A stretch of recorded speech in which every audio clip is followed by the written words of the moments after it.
But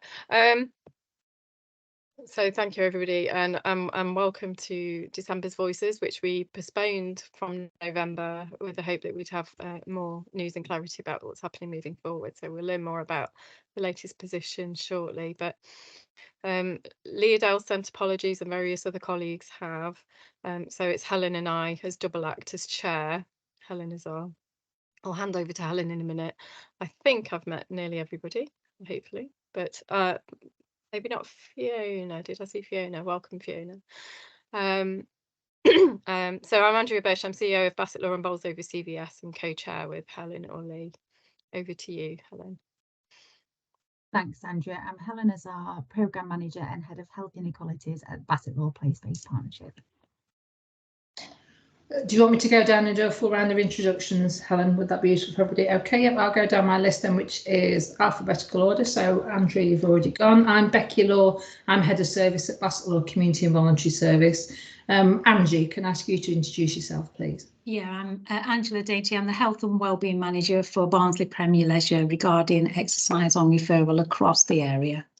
Thank you. And Brian, please. Hello, it's Brian from the Sleep Charity here. Excuse the camera, no internet signal up in the loft today, it's useless, but I'm head of the sleep services for the Sleep Charity, where we've got Bassetlaw, where we've got a small service, and Doncaster, so cross over there. Thank you, Brian. And Daniel, please. Yeah, I'm Daniel. I am the Community and Partnerships Officer for Nottinghamshire Talking Therapies here in Bassetlaw. Thanks, Dan. And Emma, please. Emma, I'm the Cancer Services Manager at the Aurora Wellbeing Centre in Bassetlaw. Thanks, Emma. And Fiona, please. Fiona Miller, CEO at Centre Place, 2 projects under us at the moment, which is the LGBT plus service and also Talk Zone. Welcome, Fiona. Nice to see you in person for the first time. And Georgia, please. George Crossland, Service Manager for the Centre Place. Thank you. And Jane, please. Hi, Jane Bullock, can't speak, Preventative Services Manager at Bassetlaw Action Centre. Thanks, Jane. Karen, please. Hiya, Karen Whitlam, CEO at Bassetlaw Citizens Advice. Excuse me, because I'm just having my camera off to start off with. I'm just finishing lunch, but I am here. Thank you. Thanks, Karen. And Laurie, please. Hi, I'm Laurie Griffin, Academy Director at Worksop Town Football Club. And Karen, I think I might be able to actually lean out the window and see you eating your lunch because we are right opposite your office. Thanks, Laurie. Nice to meet you. Lorinda, please. Hi, I'm Lorinda. I'm the Education Coordinator for Nottingham and Nottinghamshire here at the WEA. I've been trying to come to these meetings forever, so I'm glad I finally got here. Nice to see a couple of old friends as well, Jane and Lynn. Thank you, Lorinda. Good to have you here. Lynn, please. Hi, I'm Lynn Tupling, Chief Exec at Bassetlaw Action Centre, and apologies again, I don't know what's happened to my camera. I'm not just sitting in a darkened room, but my camera doesn't want to share my wonderful features with you. Thank you, Lynn. Simon, please. Hi, my name's Simon Farley, Head of Communities at Barnsley Premier Leisure. Apologies, I am on a road travelling at the moment, hence no camera. Okay, thank you, Simon. And Teresa, please.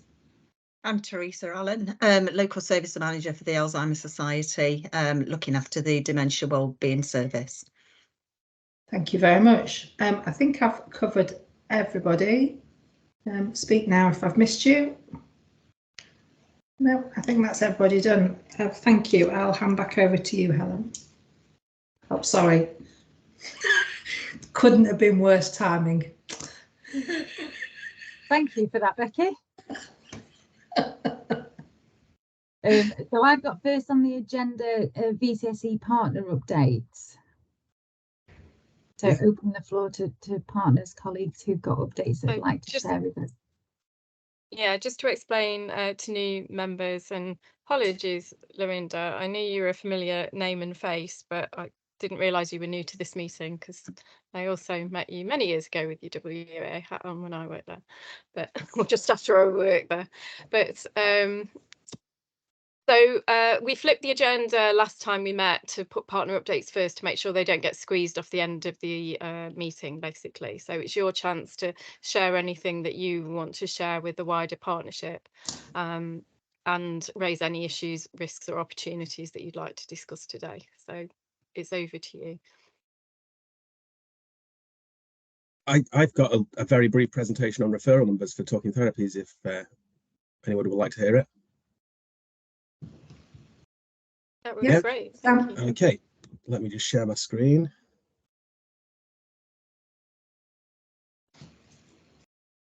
Is that up? It is. Yeah, okay, so Bassetlaw referral overview. So I'm from Nottingham, and Nottinghamshire Talking Therapies, for anybody who's not aware of us. We provide free counselling and psychological therapies for anybody over the age of 18 who's registered with a GP in Bassetlaw. So our contract actually went live this April. It transferred over from the old service, which was IAPT, Improving Access to Psychological Therapies, onto the new contract name, which is Nottingham and Nottinghamshire Talking Therapies. So our referral data kind of starts from April. Prior to that time, there was 3 providers. We had Trent PTS, Let's Talk Wellbeing, and our organisation, which was then known as Insight. It's now gone on to one contract. So as I say, all of our numbers and our data comes in starting from April this year. So from April this year, we've had 1,727 total referrals across Bassetlaw. These have increased each month, and the overall monthly increase is of 61%. That's from month 1 in April and to month 8 in November. So hopefully that'll continue to grow over the coming months.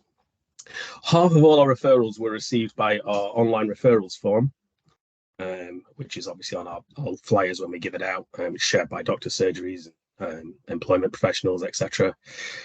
1/3 of all our referrals were received by telephone. And then the remaining 17% of referrals came direct from third-party professional and partner organisations. So 2 of the most prominent of those in our area are the Oasis Centre and Rhubarb Farm, who actually partner with us on the contract. They do a lot of work with various groups across the area, and their team send in direct referrals. And I've been doing a lot of work as employment lead for the area with the DWP and other employment programmes such as Futures, National Career Service. So a lot come direct from them also. Direct referrals from GPs made up 2% of all referrals. Don't think there's a direct or a straightforward way for GPs to refer directly onto the service other than to share the information with their patients. So that probably explains that one. Access from patients registered with Larwood PCN increased by 59% over the 8-month period. Newgate increased by 55%, and Retford and Villages increased by 62%. 65% of our referrals were female, 35% male, which is kind of something when we actually are out in the community, you can definitely feel that more females tend to engage with us in conversations, or although we have done a targeted campaign for men's mental health across the county this November, so that hopefully will reflect in this month's data. 30% of patients have long-term conditions. The top 3 prominent conditions in Bassetlaw are respiratory, pain, and digestive issues. And clients receiving in-house employment support rose by 400% from month 1 to month 8. So I'm not sure if everybody's aware, but we actually have our own EA service. So anybody who is accessing mental health treatment with us has the option of seeing an employment specialist in-house. Let's say that's grown quite significantly over this last 8 months. Patient referrals by age. So the major age groups are 26 to 34, which make up 31%, and then 35 to 44. Either side of that, the 18 and the 25 and the 45 to 54 are pretty similar, 16 and 18%. And you can see it tails off quite significantly as we get up into the 65 pluses, and even more so when we get 75. We have actually got a campaign this month targeting older people. We've got another one for older people and with long-term conditions in January. So we've been working a lot with food hubs and warm hubs this month. The way we generally work is, aside from our general partnership work, we do have monthly focus groups and campaigns. We've actually just got a new marketing person in, and they've been developing different types of flyers which will hit with target demographics. So that's in terms of the language that we use on the flyers, in terms of the pictures that we use. We've also taken to putting a QR code on our flyers. So if somebody, for example, is perhaps we're working with trauma victims, you know, so when we work with those organisations, there'll be a QR code specifically for victims of trauma. And once they scan that QR code, it will take them to a landing page of other support in the area, other services. It's the same with mental health for men, same with the cost of living campaign, which we're currently doing right now. So the idea of that is really to try and allow people to self-refer to other organisations in their area, other support groups, give them kind of structured social support, whether it's talking groups, you know, on that point of referral, as opposed to them accessing our services and then being referred back to a social prescriber. Or, you know, it's trying to bring that stage forward and really allowing people to access information themselves. Other things as well, we've got like some merchandise we give out. So like, you know, each month, depending on which group we're working, we'll have a specific type of merchandise to help engage people at events. That's one of the more minor modifications we've got to our kind of ground level campaign.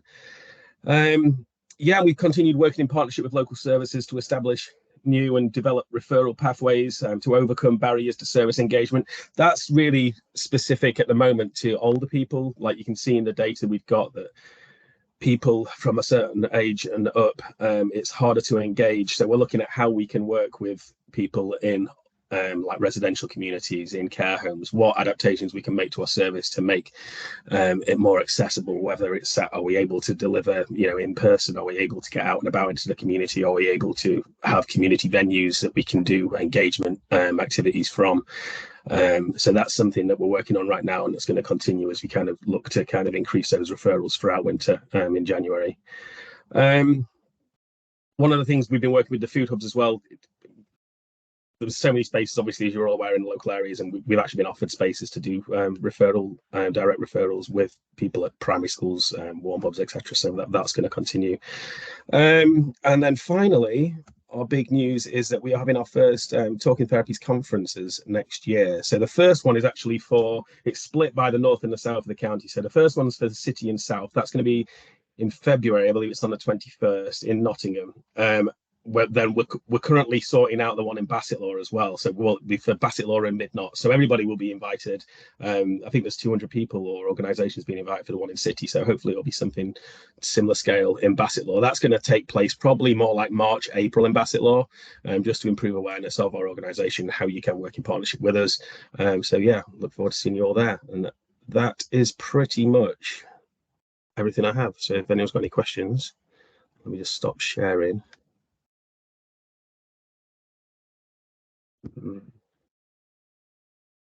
There we go. Thank you.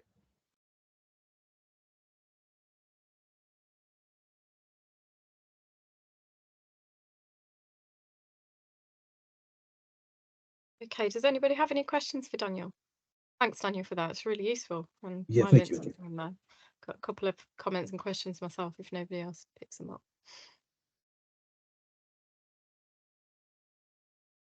Yeah.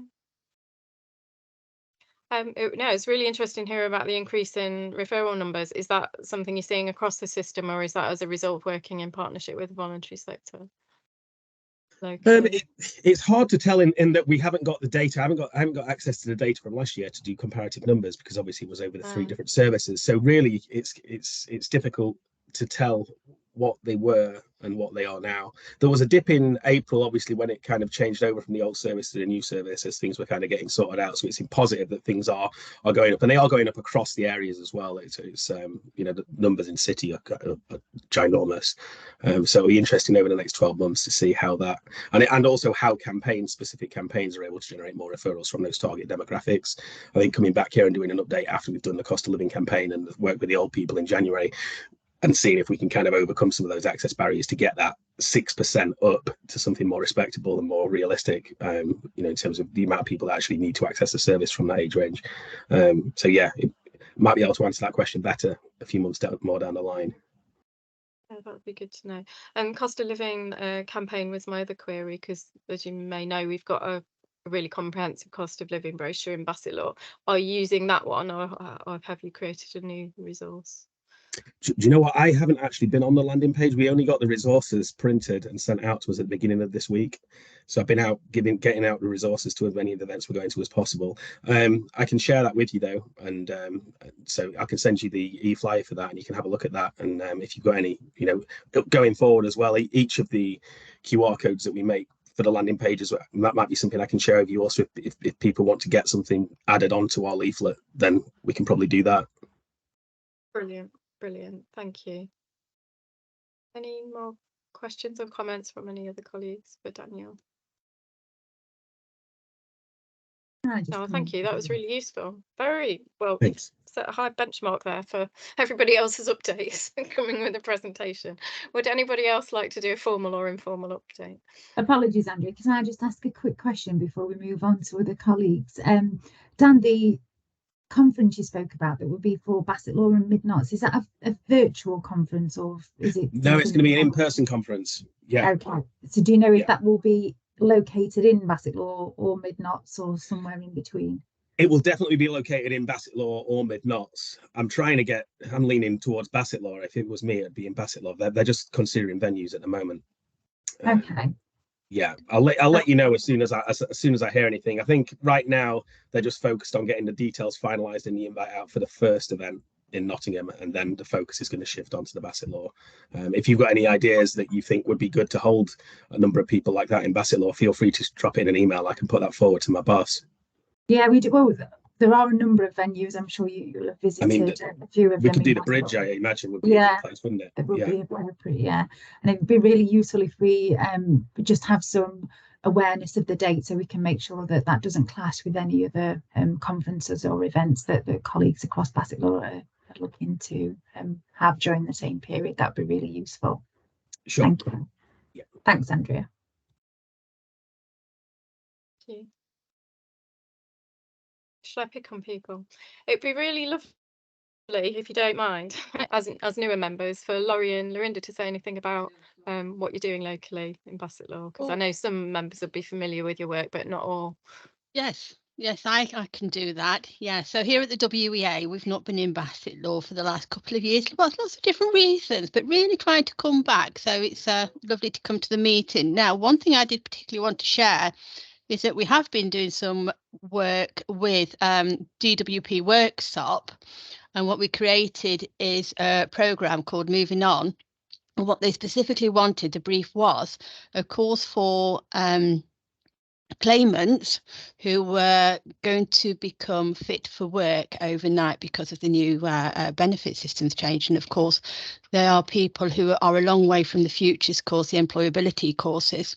So based on our discussions with the DWP at Workshop, we created a course which was kind of a combination of different things, whether that was confidence building and well-being and financial resilience, really just to get people to come into the classroom, to come into something structured before they were then moved on in through the system.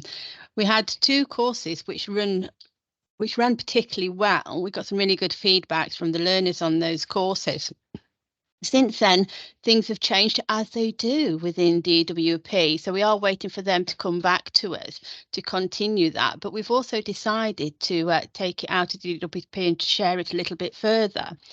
So we are going to be offering it at BCVS, Andrea, in the new year.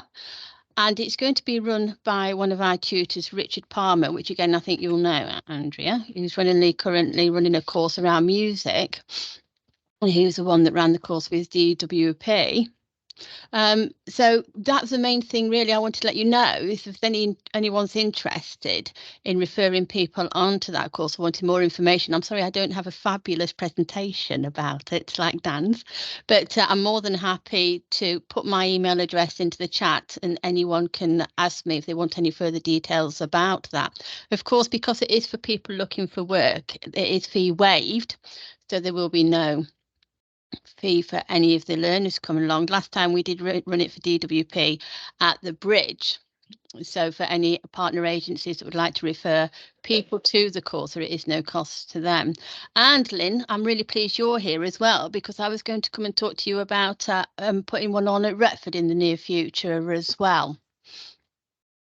Let me More than happy to have that conversation, Lorinda. Thank you very much, Lynn. I will be in touch.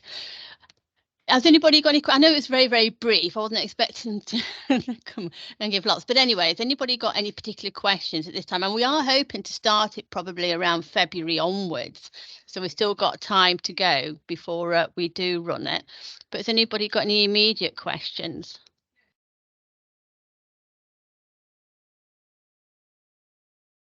Okay, fabulous. I'm going to put my email address in the chat, and then Angie's got her hand up. Oh, Sorry, yeah, Angie. I can see it. Yeah, thank you, Andrea. No, Lavender, it was just if you had an idea of what the amount of people that may be affected by the new changes within our area, just to give us a little bit of an insight of potentially, I think, all the services that we deliver individually or collectively.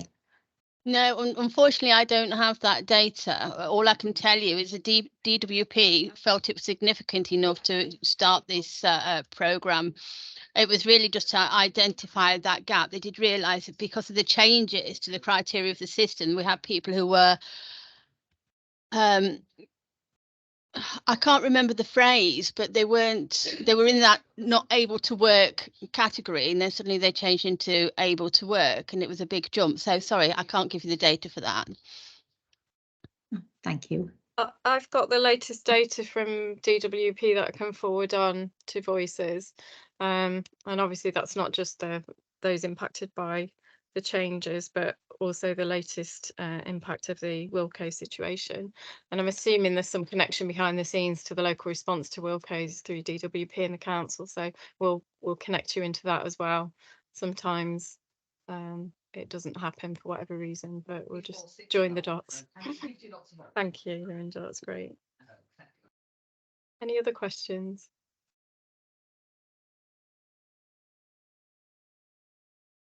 We're going to be having a face-to-face session in February for the next meeting, so you'll get to meet each other in person for those who haven't yet. But Laurie, can I ask you to say a few words about what you've been doing recently? In fact, I first met Laurie, I think, on my first day of work over 2 years ago. Right. Yeah, we did. Yeah. So yeah, Laurie Griffin, and the Academy Director for Worksop Town Football Club. Brief bit of background on us. We currently operate in a number of different primary schools in the area. So we work with, I think, 12 different schools in the area across Bassetlaw. We run, obviously, football programmes in the majority, but these are branching out to be sports and also health related programmes as well. And that's both physical and mental health as well, where essentially we want to use the power of sport to be the vehicle to bring people together and form positive change for the local Bassetlaw community. Now we're currently facilitating programs that support nearly 700 players a week. And that is, again, across those various formats, whether it be in the primary schools, our own academy that we have in-house, or our BTEC program. We're looking then to branch out into events-based work across the course of the summer of 2024, and aiming to put Bassetlaw on the map. So this will come in the form of sports tournaments, activities, festivals, where again we want to use the power of sport to change the lives of those around us in the community.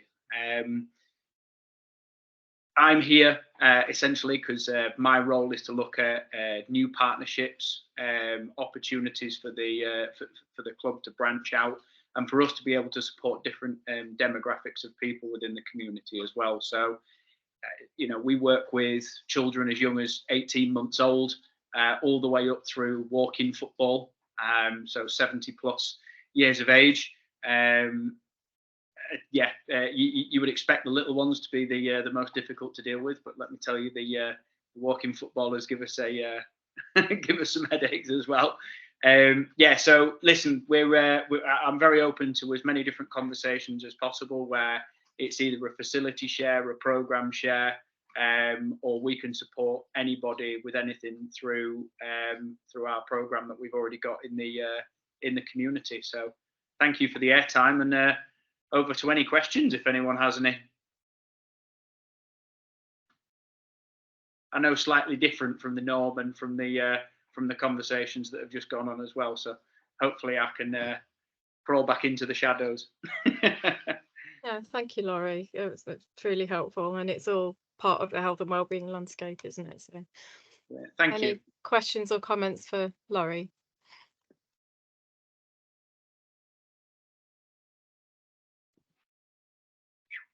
I've got a link to a Jamboard later for you, so get ready for that.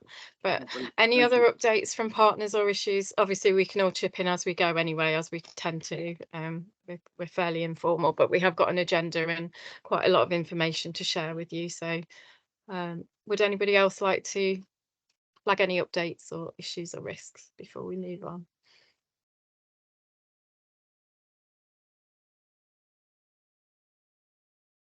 No, I think it's over to you then, Helen. Thanks, Andrea. Just attempt to share my screen. Is that working? Everybody see that? Yes, Helen. Yeah, thank you. Okay, so first on the agenda for me to cover off is the Health Inequalities and Innovation Fund. Apologies for colleagues that are already familiar with this information. I'll try and keep this to a minimum. I just thought it was useful to bring this to voices, just for colleagues that perhaps aren't as cited on it. We will be discussing this as part of the Bassetlaw Place-Based Partnership meeting tomorrow as well. So again, I will keep this as brief as possible. So the proposal for the HIF, which again is a Health Inequalities Innovation Fund, was developed alongside colleagues from December last year. And we actually had approval in July, August time for investment of circa 890,000 coming into Bassetlaw over the next 2 years, so this financial year and next financial year. And that money was to support the development of integrated neighbourhood teams, whereby partners will be working together and aligning teams to our place-based priorities. So starting well children, young people, aging well adults, and living well adults, and then aging well older adults. And the purpose of those teams was that they will be focused on cohorts living within our most deprived communities and in fuel poverty. Now, some of you may be aware, the NHS, both nationally and locally, is in an extremely challenging financial position, and a letter was shared by Victoria McGregor Riley, who some of you will know as our locality director in Bassetlaw, has moved on to a new role within the ICB, which is on the agenda to cover later.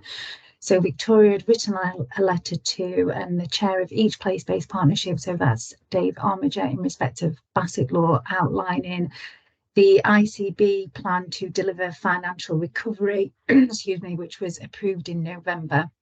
And that unfortunately impacts on planned spend or investment relating to the HIF, which includes the monies that were awarded to Bassetlaw, Mid-Nart, South Nart on the city place-based partnership. So it's not just in Bassetlaw that is affected by this. As I said, the letter's been sent to Dave, and he will be sharing that as part of the wider place-based partnership meeting tomorrow, so we can form a collaborative response that we will share with colleagues in the ICB. Won't share the detail of this letter as part of this conversation today, but just to reinforce that the ICB are absolutely committed to reducing health inequalities for our population. And I think it's fair to say they've had to make some extremely difficult, challenging decisions in extremely difficult and challenging circumstances. So the positive of this, I guess, for us in Bassetlaw is that it does provide us with an opportunity to further develop and co-produce our plans for implementing the integrated neighbourhood teams across Bassetlaw, so that if we're in a position where the ICB do release the funding for next financial year, we can really progress with that. I'm aware that although the process seemed quite lengthy, that was very much related to the decision making rather than the actual implementation. And unfortunately, that meant that we had a really small window of opportunity to work with colleagues to fully develop our integrated neighbourhood teams and make sure that they were fit for purpose in terms of improving outcomes for local people. So as I said, it's unfortunate that the ICB is not in a position to honour the commitment of financial investment into Bassetlaw. That is obviously a huge loss to us, but again, as I said, it does mean that we've got an opportunity to work this up in a little bit more detail before progressing. I'm happy to take any questions, comments, reflections on the HIF before I move on to discuss what I imagine you're all waiting for in terms of the VCSE community grants. And I can't see any hands at the minute, so Andrew, would you mind just letting me know if there is anybody that does come in with anything? Yeah, none up yet. Just to flag, obviously, both. I'll give a more detailed update later, but both via the VCSE Alliance and the Cabinet, we have shared concerns of the sector around that decision, but understand within increasing and escalating deficit at system level why this decision's been made. So just to reassure colleagues, we have flagged that already, but if it's the first time you're hearing it, it was quite shocking to various colleagues across the sector. Yeah, thank you. If you're new to health as well, sorry, some of you aren't from a health background, there is quite a lot of jargon in what we say, so I'm mindful of that. And we've got links to glossaries and all sorts of things in terms of the structure and architecture and language of the ICB.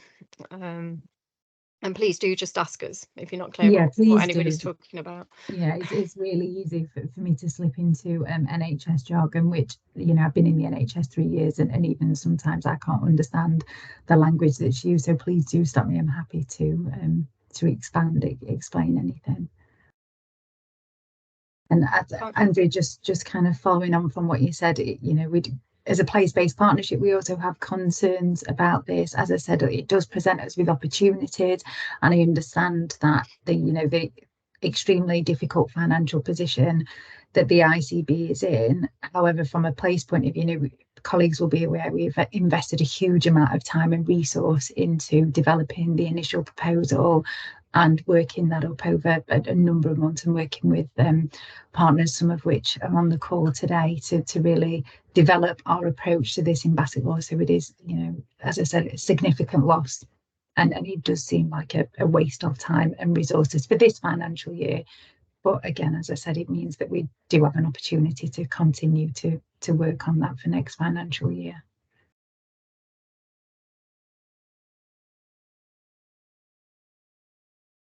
I can't see any faces actually myself, but I can't see any hands up either. Does anybody have any comments or questions for Helen before she moves on? If so, we might want to stop sharing for a minute just so you can see people, Helen, because I can't see anybody at the moment. Yeah. No, if there isn't anybody, I'm happy to continue sharing and move on. Okay. Me too. I'm not sure my computer will allow me to. There, has that moved on? Yeah. Okay. So Bassetlaw VCSE community grants for next financial year. I thought it would be useful just to clarify that when we're talking about our place-based partnership community grants, that excludes any ICB contracts. So there is a number of providers that historically have been awarded grant monies from what was Bassetlaw CCG, Bassetlaw Clinical Commissioning Group, prior to us forming as a place-based partnership and becoming part of the wider Nottingham and Nottinghamshire system. So when we're talking about Bassetlaw grants currently and for next financial year, it is only, we're talking about providers that are in receipt of those grants and haven't been transferred either onto ICB contracts or are in receipt of any other form of NHS funding or investment. So without going into some of the finer details, there were some monies that NHS had transferred to Bassetlaw District Council that was badged as Section 256 monies.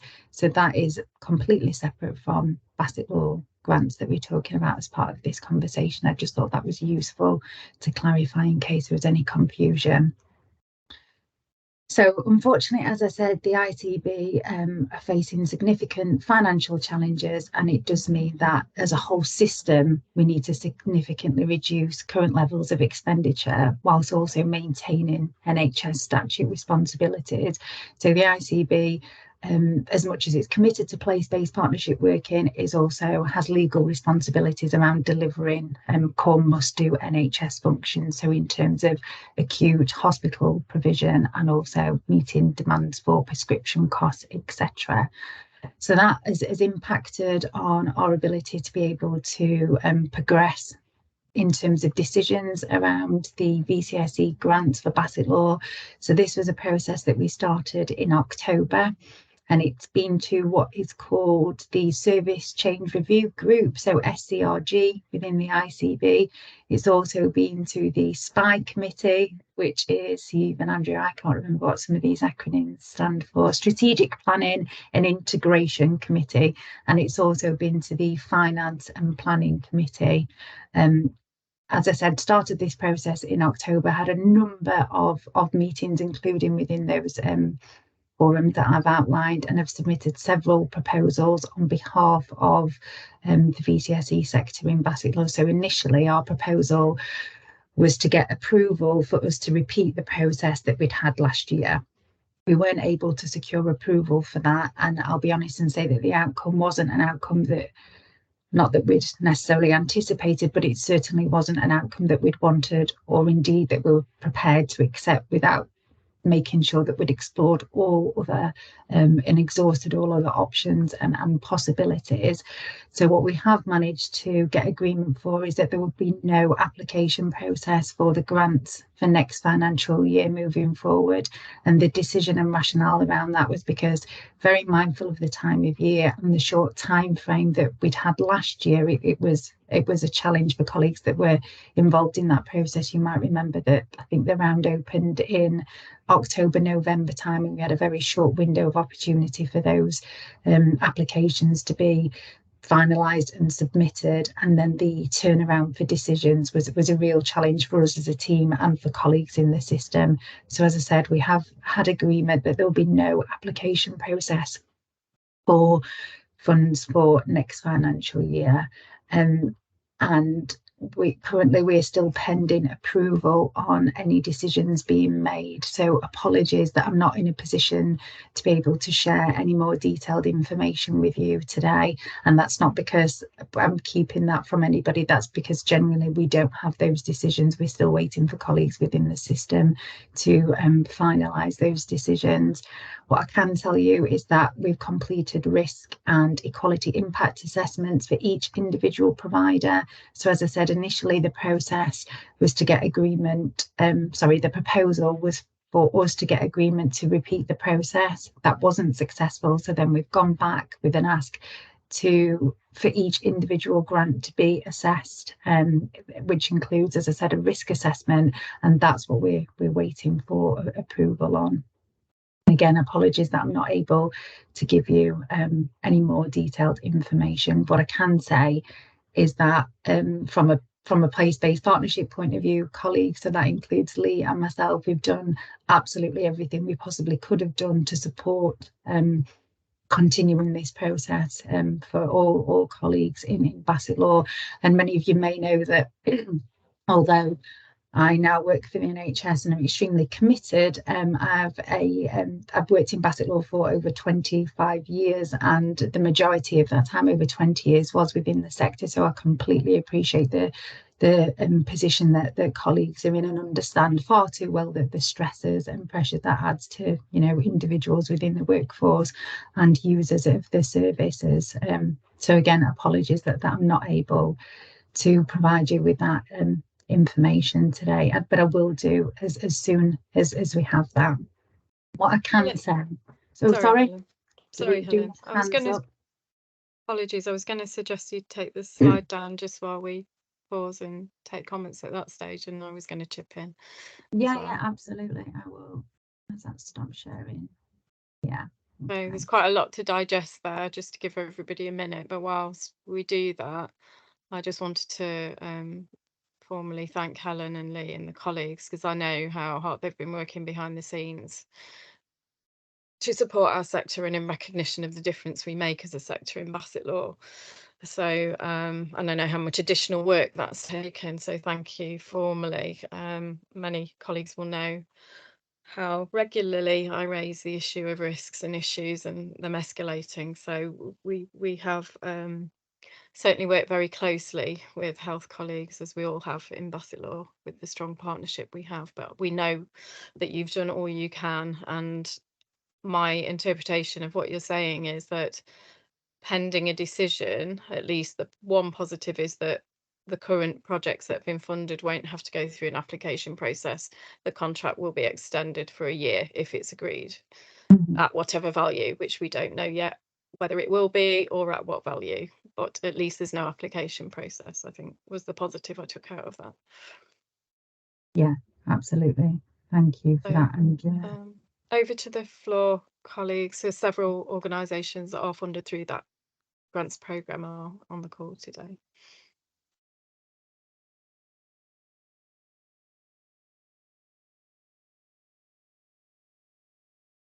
Sorry, can I just ask a question? Have we got any indication of the timescale that we're working to now then before we get that decision? We have to be really careful, Lynn, about what I say. And again, that's not about, you know, keeping any information from anybody. I did have a timescale on Friday, 8 o'clock Friday morning. I was advised that the timescale would be Monday, latest Tuesday. And obviously here we are on Wednesday afternoon and I don't yet have a decision. So all I can say is that there are, and you know, I've escalated that. I've escalated that yesterday and again today, and I've been advised that a decision will be made as soon as the people that are making those decisions are able to do so. So it is flagged as a high risk. Clearly, we thought you must have expected a decision before today's meeting because you've effectively got us here not to tell us anything. Wait, yeah. That's not a criticism, Helen. You know, I understand the work that you've done and thank you for it. But yeah, so you still don't know then when we're going to know.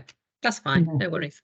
And again, you know, apologies for that, Lynn. I can only apologise that that decision hasn't yet been made. But what I will say is, as soon as that decision has been made, I will make sure that I find time to talk to individual providers about the outcome that has for their individual organisation.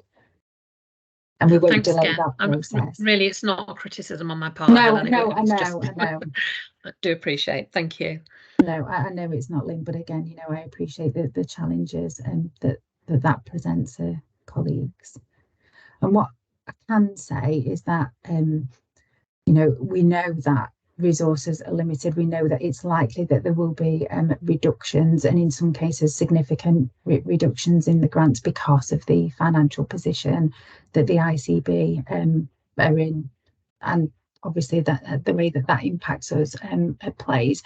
But those reductions are based on efficiency savings only and are in no way a reflection on the level of value or commitment that the ICB, and particularly as a place-based partnership we have for working in partnership, and also for the VCSE sector.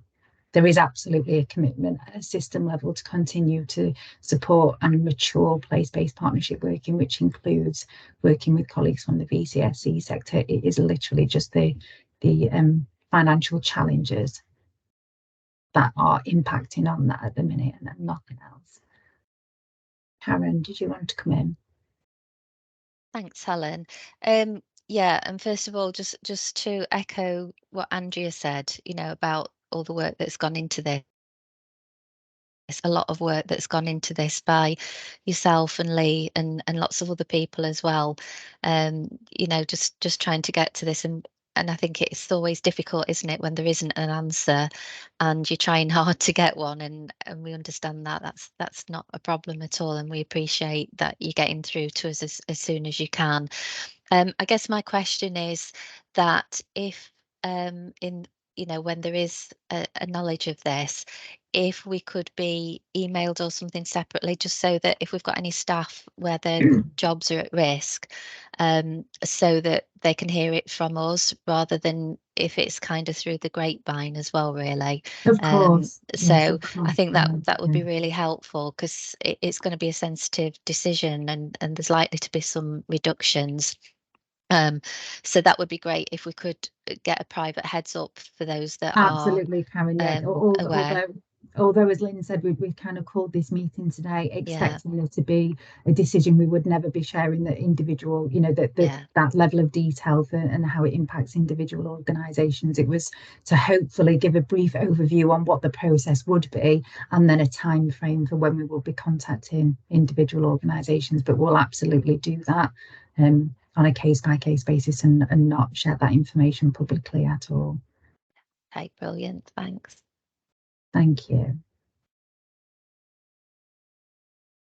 Any other questions?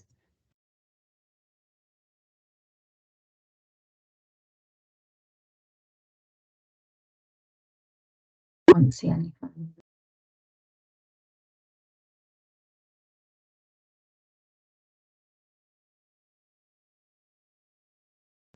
Again, apologies that this is not, you know, we're not in the position we had hoped that we would be in terms of being able to share information. And we do know, unfortunately, what the challenges are at the national, system-wide and local level, and that unfortunately it's likely that we continue to experience challenges across health and care sectors, and I include VCSE sector in that, and I think that needs systemic change where we focus on cause and not symptoms, but that's a wider conversation and not necessarily useful for this meeting. But although we're not able to share really positive news today in terms of the outcome, as Andrea said, it's positive that there won't be an application process. And what I can say is that we're in a much better position today than we were 2 weeks ago, and even pre the meeting that we had on Friday of last week. So whilst it's not the news, as I said, that we were hoping for, it's better news that at one point we thought we might need to share. And again, in Bassetlaw, I think it's useful just to reinforce that the opportunities that we have, we're essentially a forerunner of place-based working within the wider system, and this has been reflected in the many awards that colleagues from Bassetlaw have received, including some from the ICB recently. And I think it's useful for us to focus on how we can continue to build on that and maximise local resources and improve outcomes and communities across the system. And when I say system, I mean local Bassetlaw system. Anything you want to add to that, Andrea? In the absence of any comments from anybody else? No, I was just reflecting how much of this will make sense to new colleagues who haven't been involved in this history and the particular funded piece of work. But what is really, and I won't do that now, but do contact us separately if you'd like to understand more of the detail of place and system development over the last year. But this is one of many funding flows into our sector and into our communities, as we know, but it did reduce significantly last year to this financial year. And at a time when we know our local population are experiencing ever increasing challenges on a range of fronts. So it's not good news, we know that, but we are a really strong partnership in Bassetlaw to look at how we use funding creatively to try and mitigate some of those risks. So I hope it's good news. We'll all be holding our breath for that, but there is other news around funding as well and how we might be able to mitigate some of the risks here. It's not good news, and by system usually we're talking about at NOTS level, so massive issues going on at NOTS level, which for Bassetlaw being new into the NOTS system is not good news. So I'm trying to be careful of what I say, but I'll feedback on some of the other longer term developments later on my slot. It's been a long, I think it's a bit of detail that colleagues might not know is that the EIA, the Equality Impact Assessments that Helen refers to, I've not actually seen them, but I understand they're huge documents, each one, and that place colleagues have done that to try and secure this funding for our population and our sector. 15 of those, Andrea. 15. That was no small, they're like 40 pages each, is it? Yeah. So a massive piece of work that has had to be done to try and strengthen the position. So again, well, thank you for that. We may, as leaders, we have a leaders group, and we may want to have an emergency meeting or pull it forward once we know the outcome of that, and if there is any other action that we need to take collectively around mitigation of risk, whatever the outcome is. But we don't know yet what the outcome is, so we can't really do. What we do know, though, as a sector, and I know Helen is painfully aware of this too, is that with contracts ending currently in March, we are starting to lose staff as a sector, because understandably our team members can't wait much longer for decisions, and they're starting to apply for and secure other work. So we've got that growing issue, really. It's no longer a risk, it's a growing issue now around workforce retention. But we will continue to support each other in that as much as we can. Anybody got any final thoughts or comments before we move on?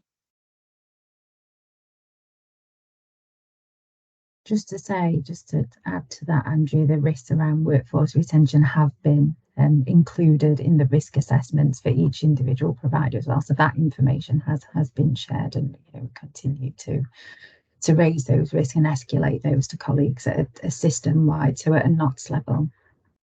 Great, thank you. Okay. I think you have a couple more agenda items, Helen, so do you want to go back to I do, yeah. So next, timely presentation.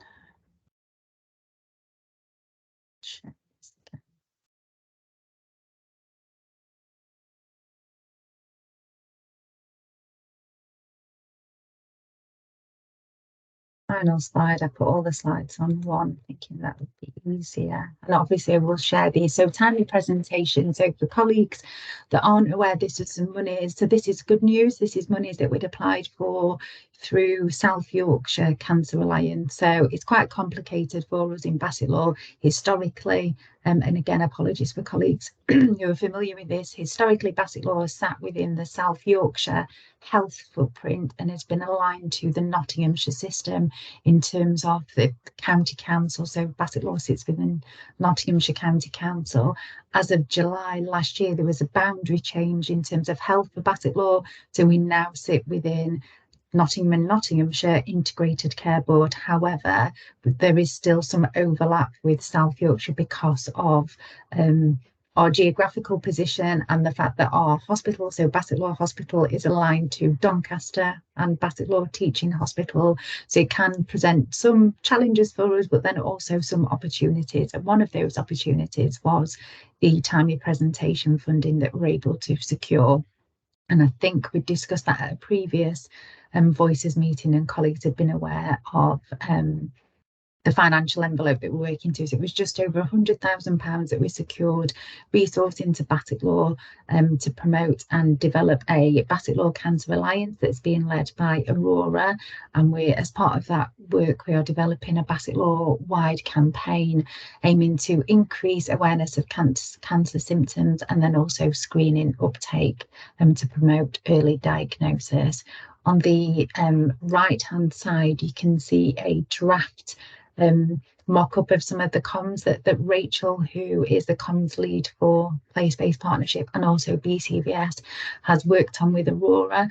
So the aim of this campaign essentially is to look at phone screening versus cancer screening. If we checked our bodies as much as we checked our phones, what do you think would happen? Only one could save your life, kind of thing. We're also delivering some training with Cancer Research UK, and that will be available in Bassetlaw, aimed at, it's called Life-Saving Conversations, so understanding key messages around raising cancer awareness and the impact of health inequalities on cancer outcomes, and giving people confidence to have those conversations and look at how they can reduce cancer risk. So that training will be a face-to-face session that will actually be at BCVS on the 21st March next year, and we're just in the process of developing the promotional materials to share that, so I will share that with colleagues as soon as that's available. I'll stop sharing. Happy to take any questions, comments, reflections.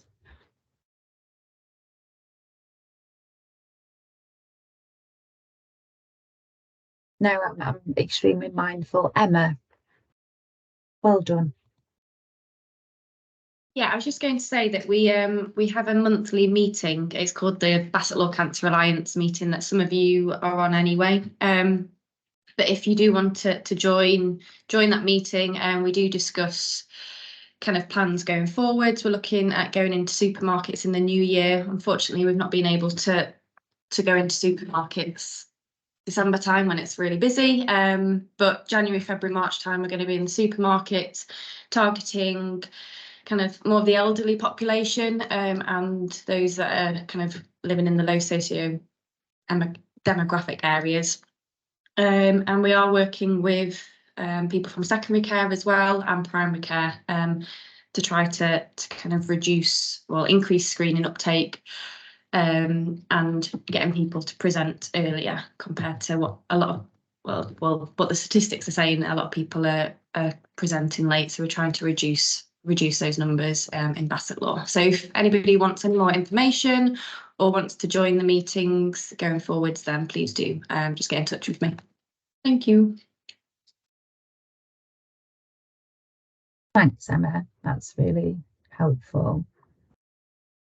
And just to add to the training that I discussed, it's targeting community organisations, so it's very much aligned with the making every contact count, making every contact matter approach that we have. So it's not targeting people that are specifically working already in health or within a cancer arena. It is people that are just in contact with people in the public.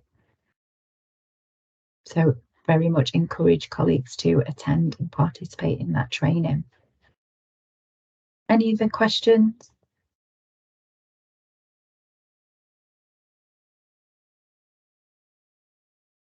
No, we'll move on then to the next on the agenda, common induction pack, making every contact count. So as I just outlined, the cancer awareness training is very much supporting the approach that we're working towards in Bassetlaw, making every contact count. The common induction pack is in progress. Andrea, welcome if you want to come in. Did you say there was a couple of actions that we just perhaps needed to pick up as part of this meeting, or did I make that up?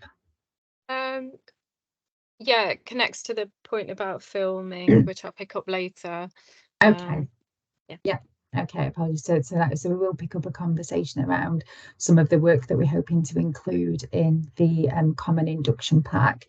And for anybody that's not familiar with that, perhaps is new to this meeting or to the place-based partnership, we'd agreed some time ago that we would develop an induction pack for all providers to use in Bassetlaw. So irrespective of which organisation any staff were part of, there would be elements of a common induction, and then of course also elements that would be bespoke to individual organisations that would be part of their mandatory induction as well.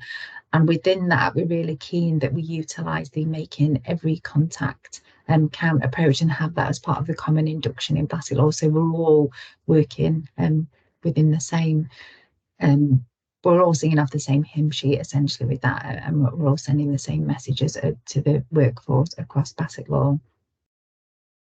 So I don't think there was anything else specifically relating to common induction pack or that training, was there, Andrea? No, what the only thing to flag, I suppose, is that until HIF progresses and or other funding, there is NHS make every contact count e-learning available now, and we can circulate that link. It's a culture and practice of our partnership working anyway, but it just formalises it really in terms of that way of working for new members of staff. So we can circulate that link anyway, and then I can come back to the resource development issue later. Okay, thank you.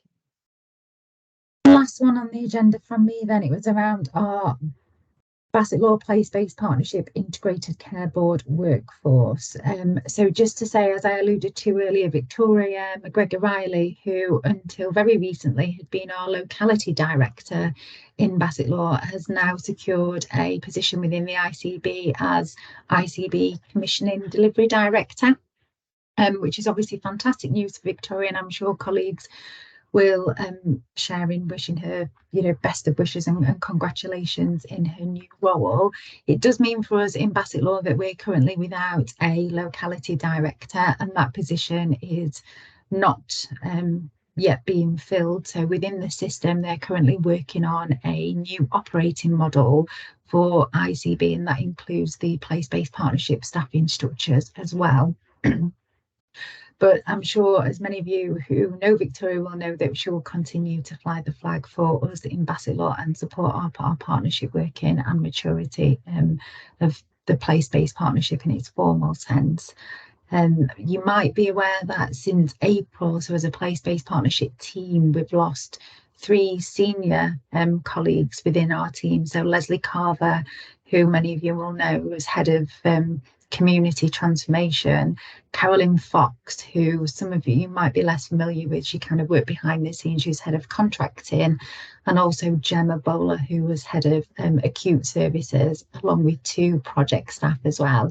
So because of the financial challenges that we've obviously discussed in great detail of the ICB, there's essentially a recruitment freeze on. So whilst they're not in a position to look at making any redundancies within the system, and what they are doing is not filling any vacancies until the new operating model has been finalised, which will hopefully be before the start of next financial year. I just thought that was useful for colleagues to be aware of, particularly in terms of Victoria, and just to reinforce that whilst we appreciate the challenges that are being faced across the sector, we're also facing challenges, significant challenges within health in terms of workforce and sustainability as well. And that was the last agenda item from me. Happy to take any questions. No, thank you for your time. I'll pop my email in the chat for anybody that doesn't already have that. And I am happy to pick up any conversations outside of this meeting, particularly in relation to VCSE grants, or as Andrea alluded to earlier, anybody who's perhaps not as familiar with the place-based partnership working and the systems and some of the historical context as well. Thank you. Thank you, Helen. This year really seems to have gone in a flash, because it feels like only 5 minutes. We're back in February talking about the risks to this year's 23-24 funding, and we fought hard then, and we'll keep fighting hard, won't we? But yeah, let's sorry, it's over to me. Not for a wider BCVS update, and Becky, do please chip in for anything BCVSE specific, but it was more to feedback on the items on the agenda and how BCVS represents the sector and acts as your voice in various spaces where you don't have capacity to go yourself. Although I'm really pleased to say that for Bassetlaw, we are actively involved in many levels that other places aren't involved in, because we have a very active and committed sector in Bassetlaw. So the first item, I think, on my bit of the agenda was around the Alliance. Is everybody familiar with the VCSE Alliance and what it does? Yeah. Okay, I won't tell you about that then, but I will drop a link. We'll include a link in. It meets every other month and is the interface between the NHS and the VCSE sector. It's now chaired by Dan King, Professor Daniel King from NTU, who holds the VCSE place on the ICP, the Integrated Care Partnership, which is the guiding mind, in the words of the ICB, around all things ICB.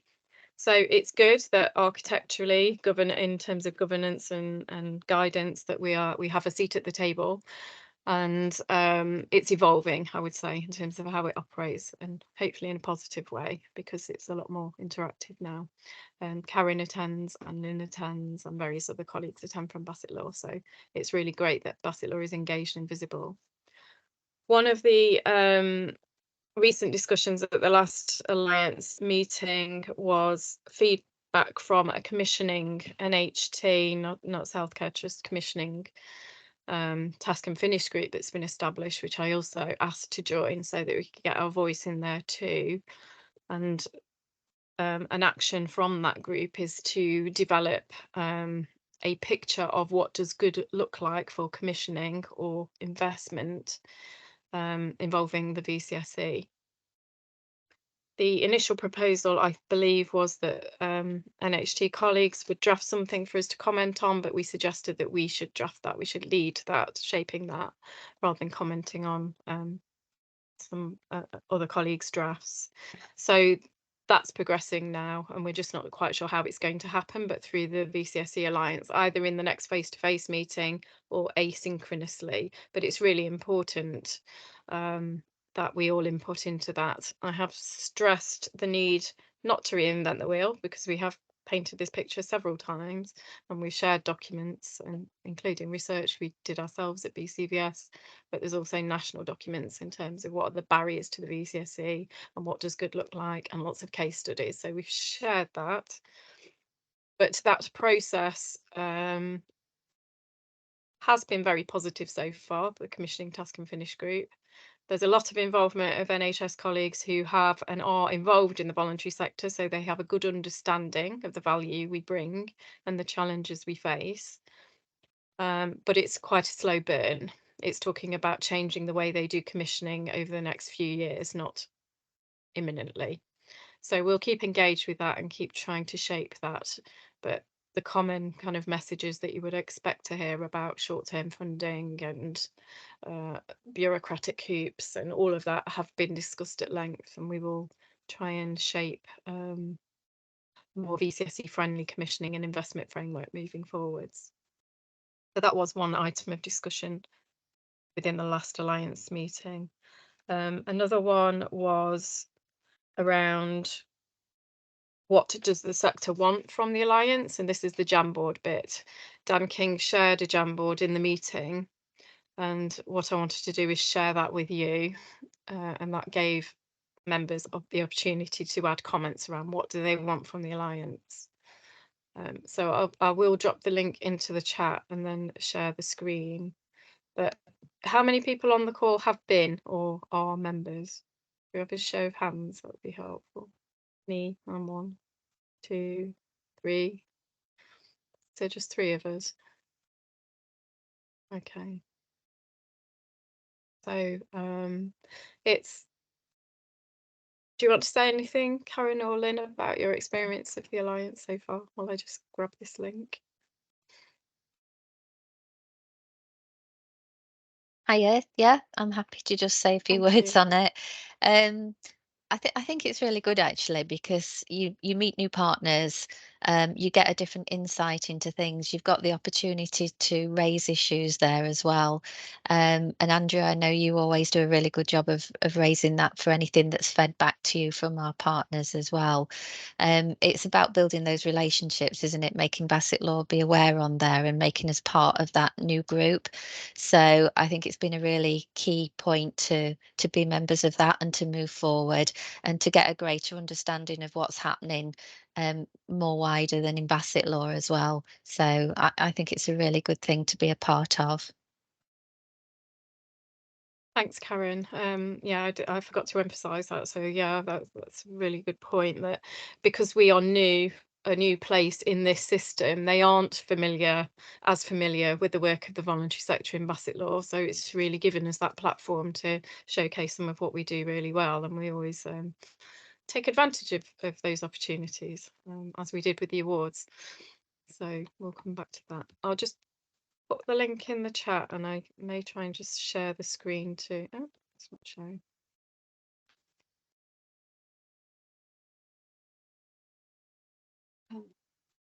So this won't be recorded, so we'll share the link with the notes. Can you see that? It's not posted for some reason. In the chat, it's flagging on mine that you're typing, but it's not sent yet. Obviously from your end, I think. It's just kind of spinning a little bit. Oh, there you go. It's gone, I think. Can Yep. you see that now? Okay, right. I will try and share my screen without showing lots of other stuff. There you go. So we won't dwell on it too much, but future topics is what it says on the tin, things that members wanted to discuss in future meetings.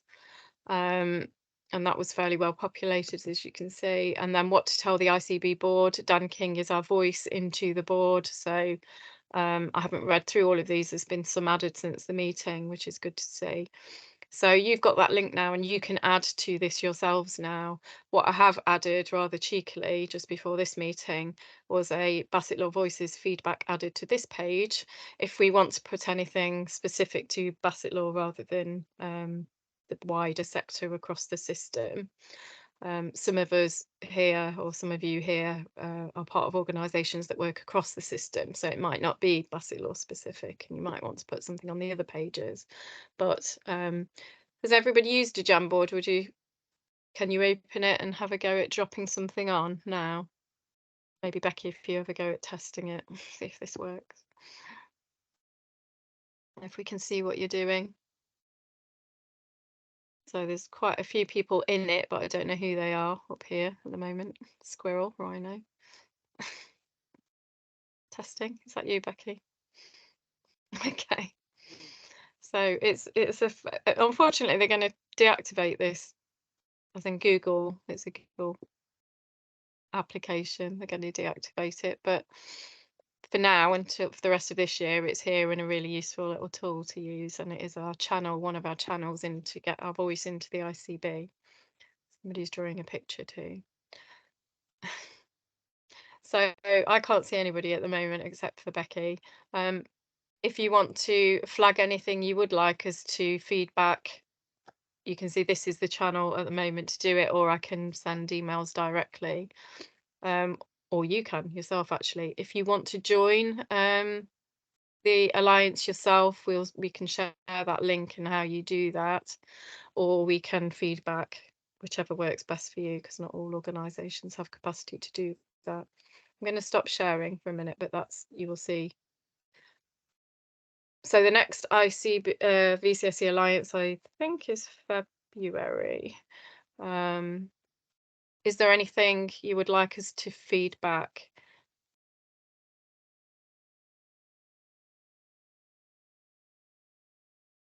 Please do add your own comments. We into that Jamboard. I have at every meeting I've been to this year, I think, flagged the increasing risks and issues that we're facing as a sector and asked Daniel to escalate those to the board. They came into the last Alliance meeting, ICB colleagues, and said that it will be going as a paper to a meeting in March.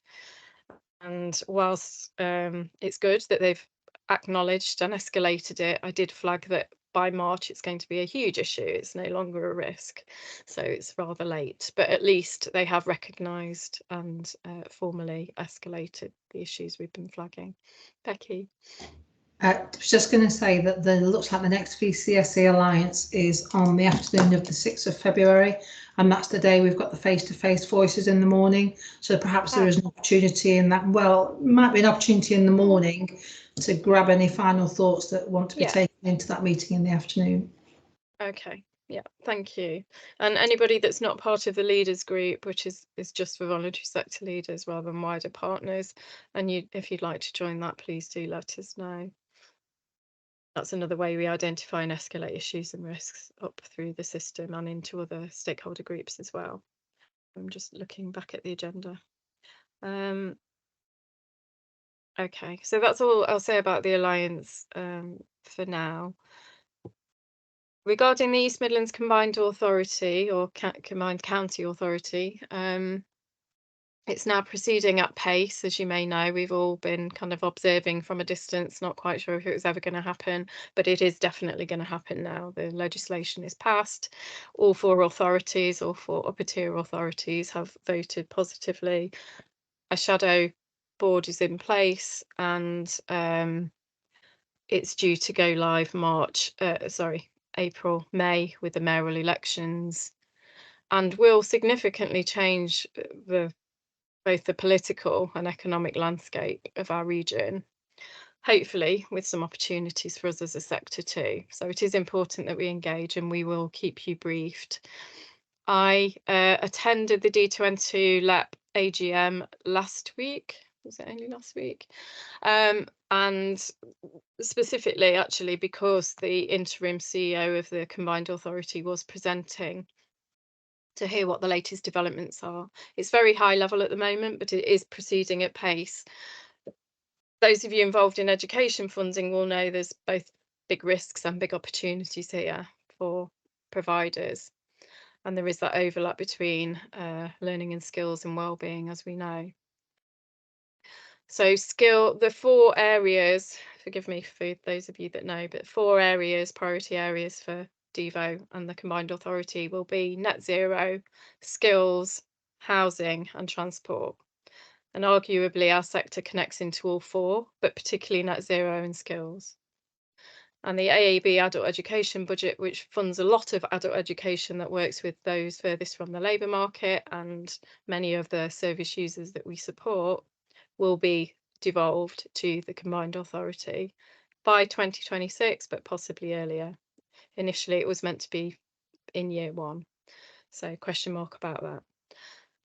So lots going, and in addition to all of that, a lot of additional funding flowing through into the Combined Authority. So the skills board for Bassetlaw, which Laurie sits on, I sit on, Helen or Lee come to, not sure who else here attends that, but obviously they will be very actively engaged with that process as well.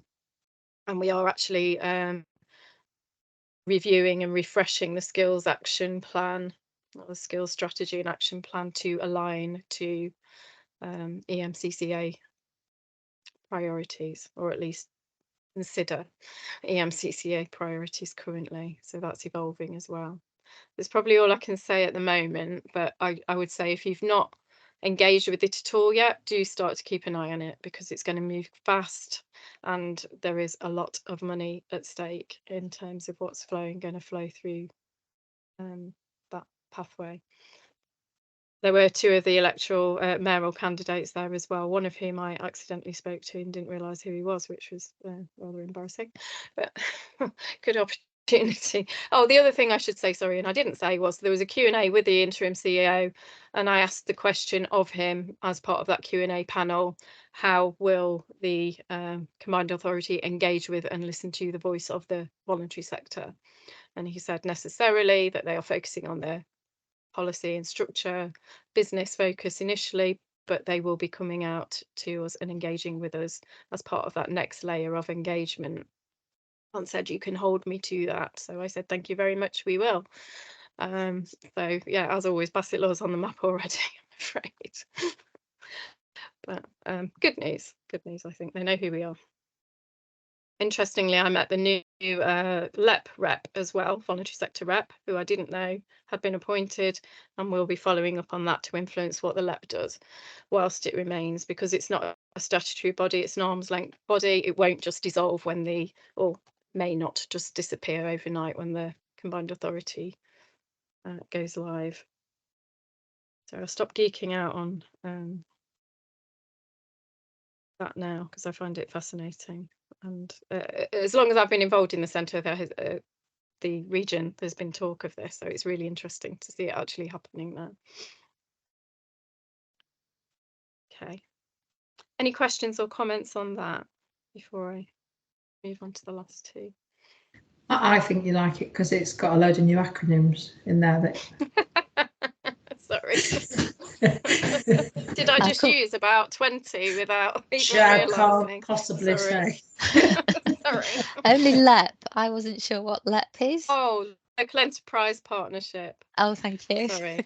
Sorry, D2N2 is the local enterprise partnership for Derby, Derbyshire and Nottinghamshire.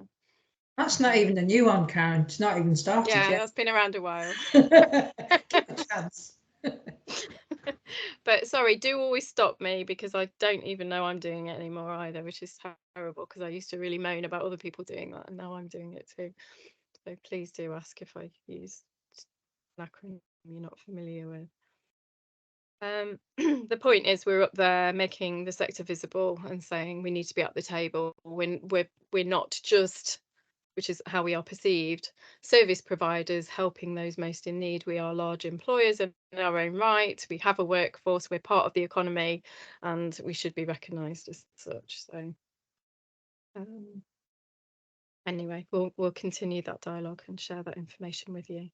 The other 2 points on the agenda are under my slot is cost of living impact. We did that research that's been published. It shows what we knew back in July, but the more respondents added to it, the bigger the picture got. Around 40% of our sector running on reserves, we knew that.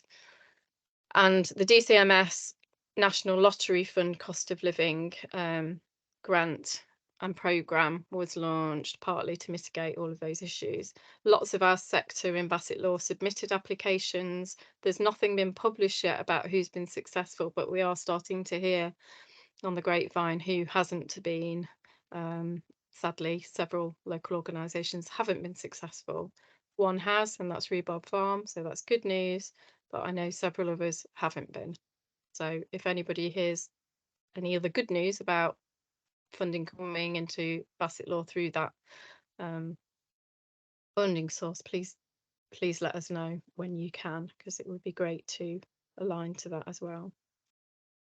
The other point on the agenda is community grants, and everything seems to be called community grants these days, so it gets a bit confusing. But in addition to the NHS voluntary sector community grants, there are also Shared Prosperity Fund community grants under Priority 1 in Bassetlaw, and now also a second or a third community grants through Priority 3, which is a nearly system or county-wide programme being led by Futures, operating in all districts except Bassetlaw.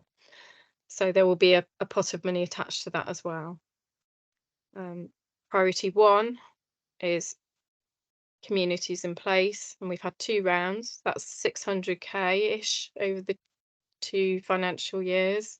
So please get in touch if you haven't already, and if you're interested in applying for that. Some really excellent projects have been funded and come forward. Some good projects, but that weren't quite right and haven't been initially funded, we will support them to resubmit, and hopefully we'll see those become successful in future rounds. The Futures led programme is much smaller. I think it's only about 50-ish K in total. So small grants again of up to 15K, I think. And Futures will have the panel centrally to assess those, but we are here to support you to access it and apply if you wish to. That focuses on people and skills, as all Priority 3 Shared Prosperity Fund funding does. And then finally, in connection with that, we're still waiting actually to hear details, so hopefully we'll learn some more tomorrow at the place board, but you'll know that good news that Bassetlaw secured Towns Fund money, another 20 million, of which a slice is revenue, which is good news for our sector, because a lot of the levelling up money has been capital, which is great for our district and regeneration, but it doesn't tend to flow into our sector, whereas revenue, we hope we can get involved with that, but we don't yet know the details. So that's 20 million over 10 years, I believe, and I think it's 25% revenue. So as soon as we hear anything more about that, we'll share that with you. And there is meant to be a Towns Fund panel involved in assessing and considering what is needed.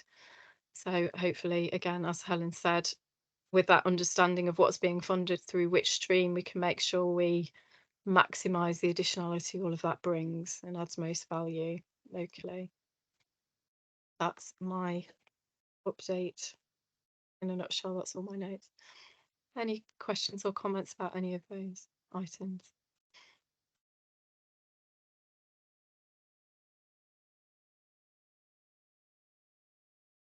People still here? It's gone very quiet. To bring virtual mince pies. Sorry. It just feels wrong having a December meeting without mince pies and things. So I'm sorry. We will have them late in February when we meet. Oh, Karen's got on. Well done, You're Karen. showing off, Karen. Oh, well done. And Angie did have a festive hat on earlier. I don't know if she's still on the call. She had an elf hat, I think it was, and a nice Christmas jumper. It was. And then my camera failed. Brilliant. Yeah, we should have festive backdrop, shouldn't we? A bit of cheer. I did look for one. Have a mug, Andrea, a Christmas mug. Oh no, I've got nothing. I've got nothing. Sorry. And that's a vase, not a mug. That was It's like got really cold, disgusting looking coffee in it.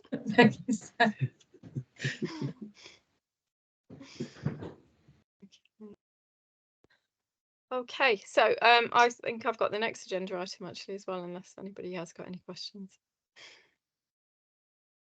Okay, sorry, I'm flipping between screens. Oop.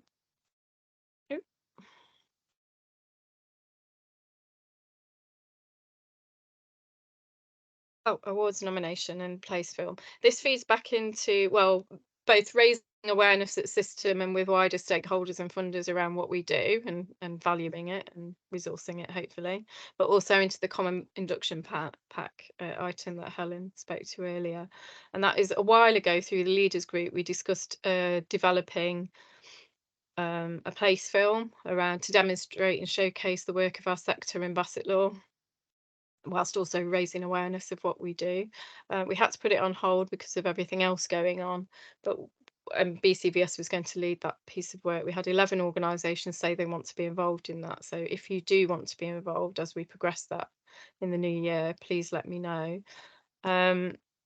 We kind of did a bit of a test run with a filmmaker connected to our POV project, which is an Arts Council England funded young volunteering project, and the filmmaker has produced a really good film for that, so we're quite pleased with that, and there was some learning in the process of doing it. So we haven't got much money for it. It's a bit of a finds money down the back of the sofa, but an important investment. So we might all have to come together on one day somewhere to make it as cheap as possible. So we'll try and plan that with you. But it can be both a resource to demonstrate what we do and the impact, but also help in inducting new staff into Bassetlaw so they become familiar with what we do. There is actually now, or still, a link on the ICB website with a few films from place partners when we were asked to do this in February. So Karen, you did one, and Lynn, you did one, and Emma, you did one, I think. So there's about half a dozen on there already, but we've got an opportunity to do something up to date and kind of short and snappy, and we'll be progressing that. And then the other suggestion, which I've made through the Alliance and various other forums, is all the award nominations that we made for the Health and Social Care Awards at Bassetlaw Place level effectively are really good case studies that we could pull together and use to showcase our work. So lots went in from Bassetlaw, but only you who submitted them can request them at this stage. But if we want to pull them together into a document or similar to showcase the work, well, I assume you've got copies as well, actually, not just the final copies that were submitted. Lynn, hi. I think we've got yours, actually, Lynn. Thank you. I just want to say, wow, we won one of the awards. Yes. Oh, yes. Congratulations. Of course. Yeah. So I'm listening intently. Yeah. Have we not met you. since then? Feels a long time ago, doesn't it? Gosh. I don't know, because we got nominated for 3, but won 2, didn't we? So yeah. But yeah, that was one of the ones, the best value for money award for promoting independence, I believe it was. Yeah. Congratulations again for that. So yeah, sorry for those of you that don't know, we put in lots as a partnership. We got shortlisted for 3: Oasis, BFIN, the Bassetlaw Food Insecurity Network, and BAC's work around as Lynn just said, and BFIN and BAC won, which is brilliant. And the next BFIN meeting, actually, just to flag that as I'm mentioning it, will be in January. So if any members want to join that, please let us know. It'll be a hybrid meeting. And January another 23rd. acronym. Oh, Bassetlaw Food Insecurity Network, sorry. Yeah, any organisations involved in food insecurity and sustainability work, you are welcome to join us. And that's it from me.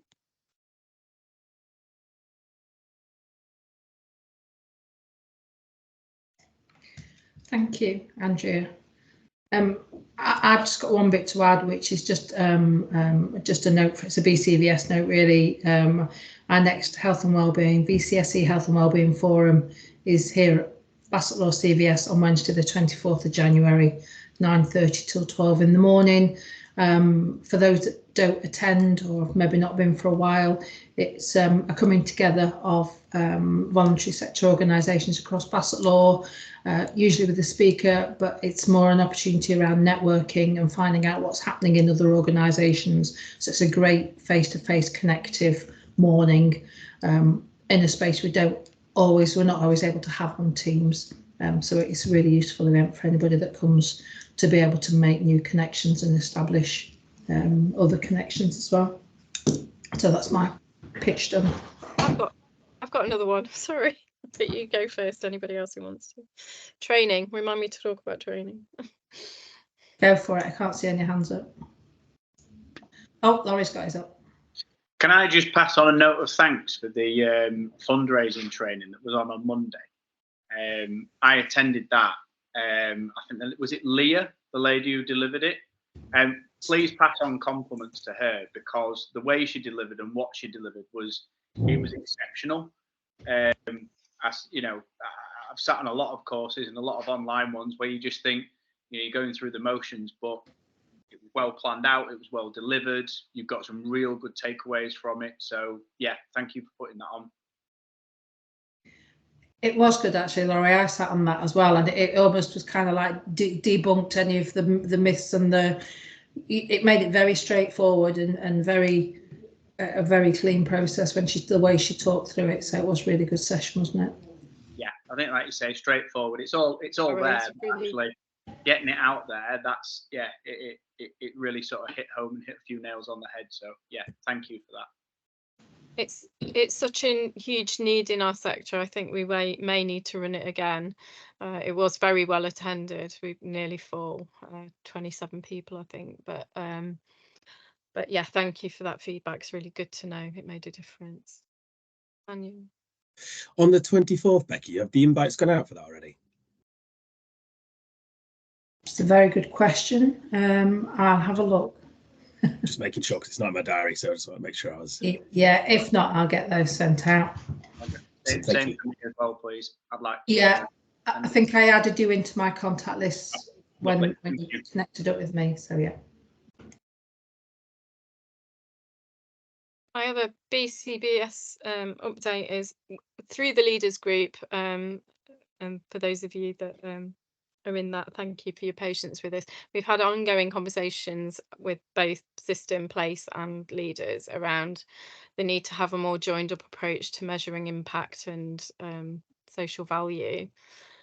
There is still no agreement, as we know, nationally or at system, about which single system to use to do that. There was lots of options, but no agreement. So we are going to proceed with more generic outcomes and impact measurement training session. So it won't be how to do it using a particular methodology, it's more the principles. And that will be, we're just about to confirm it will go ahead on the 31st of January, and we'll get that out shortly. So for anybody, we think that will be very popular given the challenge for everybody to do this. So do sign up soon, as soon as you can, if you would like a place for that. And that will be online as well, sorry.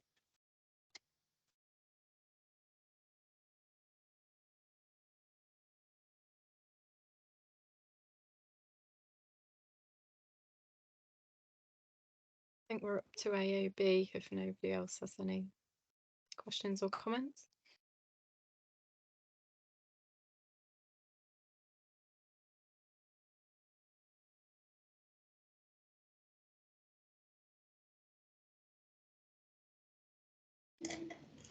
No, can't see anybody with their hand up or anybody fighting to try and get off mute.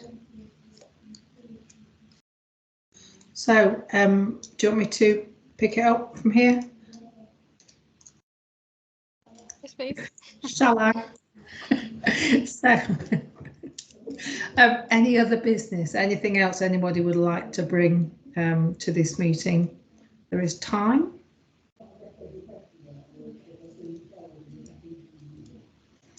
No? Get to eat that mince pie sooner than you thought, Karen. Okay. Hey, well done. can't believe it's still there. I know. There's no I way know. I could sit in front of him in Spy and not eat. Well, I know. now It's she's shown difficult. it. She knew she couldn't put her camera off because we knew Yeah. that you meant I can. So I'm thinking of warming it up with a cup of coffee. So just nice. probably one thought I've just had. You know, the video that you mentioned for January, there's probably a discussion around this to come, but just a thought. So when in the new year, everyone starts thinking about health things and things like that, and it might link in with the Move More in May type program. But maybe if we got somebody involved from the sports side, I know there's somebody on this call today who's got football academy information and stuff like that. So maybe if we did a video that was kind of a fun thing with a health theme, with the video, with the people involved in it, which might be difficult to do. So I've no idea how that would work, but it might just be something a little bit quirky off the wall, but a little bit different. That might be an idea, you know, like when you see the ones on TV You're or gonna on have the us running a planes. relay race or something, aren't you? Nothing like that. No. But I was just thinking about, you know, when you go on a plane and everyone's sat there bored and they're thinking, right, let's just see this health and safety where they're going to flag out where the fire exits are. And then they do something with children or something a bit quirky to make you sit up and make attention. So maybe if we had a bit of a different theme, and maybe every different organization might think about a theme that they want to do. But it's just a quirky thought there, which may be completely rubbish, but I'll leave that one there. Okay.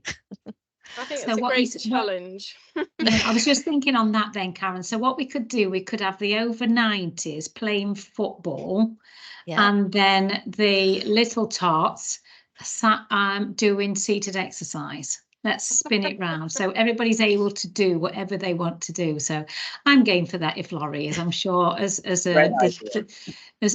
exercise side of things, I'm sure we can give it a go. Definitely. Brill.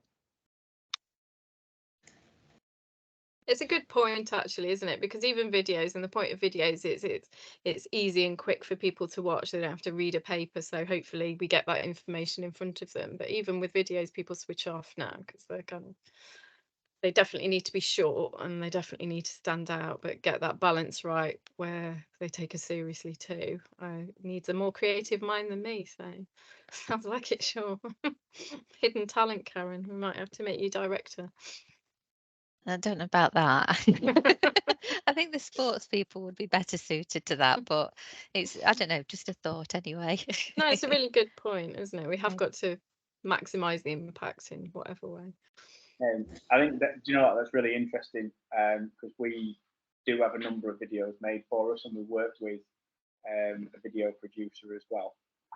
So it might be worth that whoever's commissioning this, if they want to get in touch afterwards, then yeah, I mean, I think some of the ideas mentioned above would be good. I like the Move May as well, about maybe actually trying to get everybody involved in it.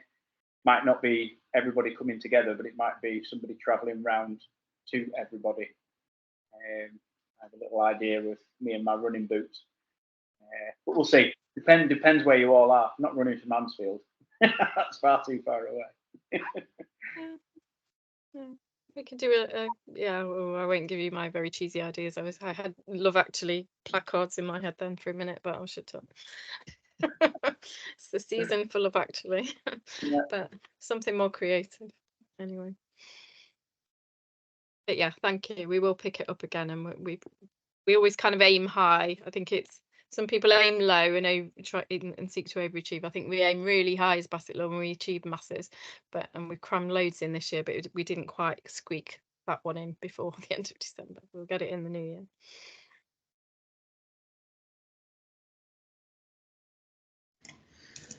Okay, anything else from anybody?